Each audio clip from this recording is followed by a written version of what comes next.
Hello students, welcome back. Today I am going to cover this topic of computer graphics, that is character generation method in computer graphics.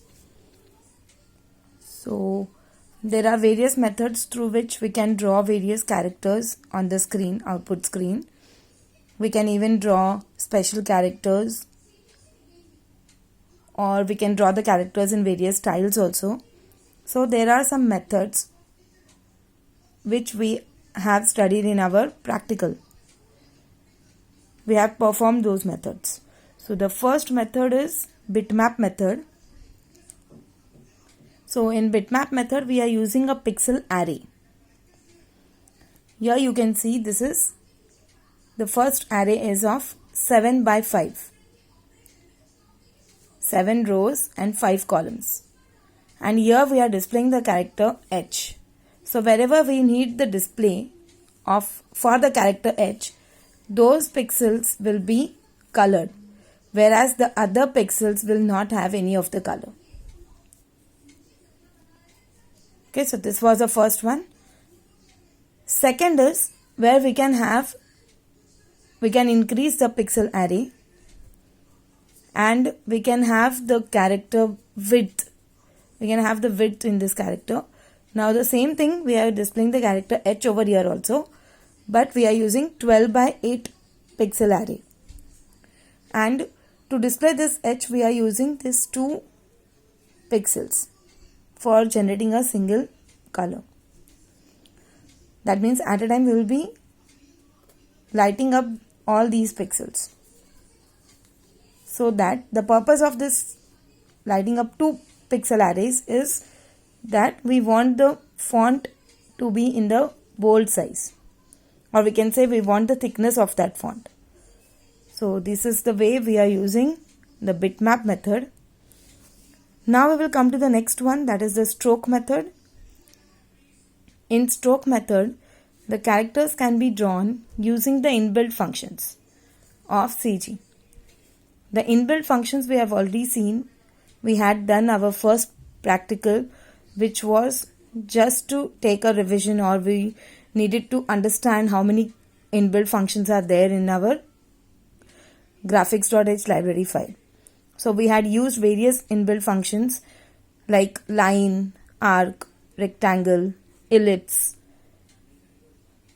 All these functions we have used. We have used put pixel, we have used set color. So all these functions we have used, which are nothing but our inbuilt functions.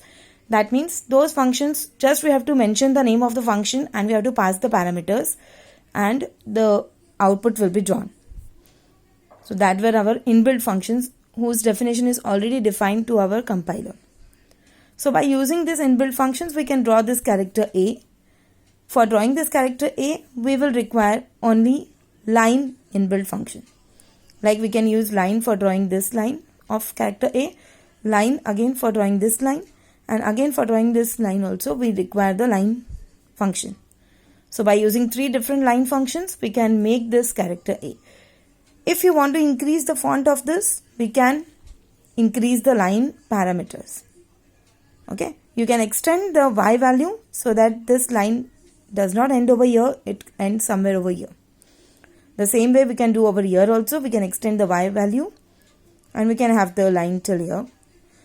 And this also you can adjust based on that.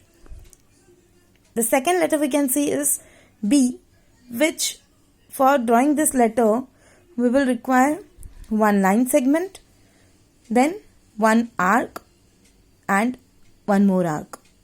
That means we are using 1 line segment and 2 arc commands over here to draw this character B. Similar way we can draw all the characters and we can display the characters on the screen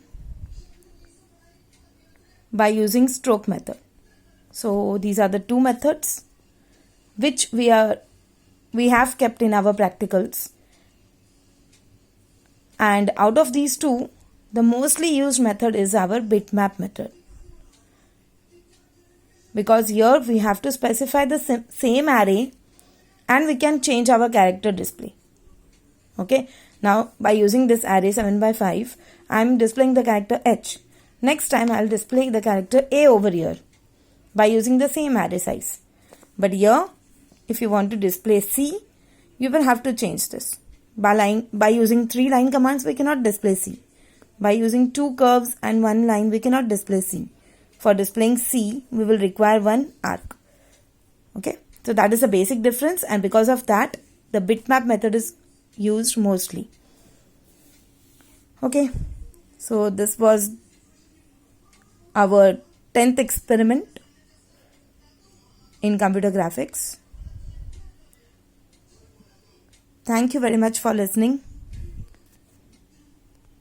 Thank you. Bye bye.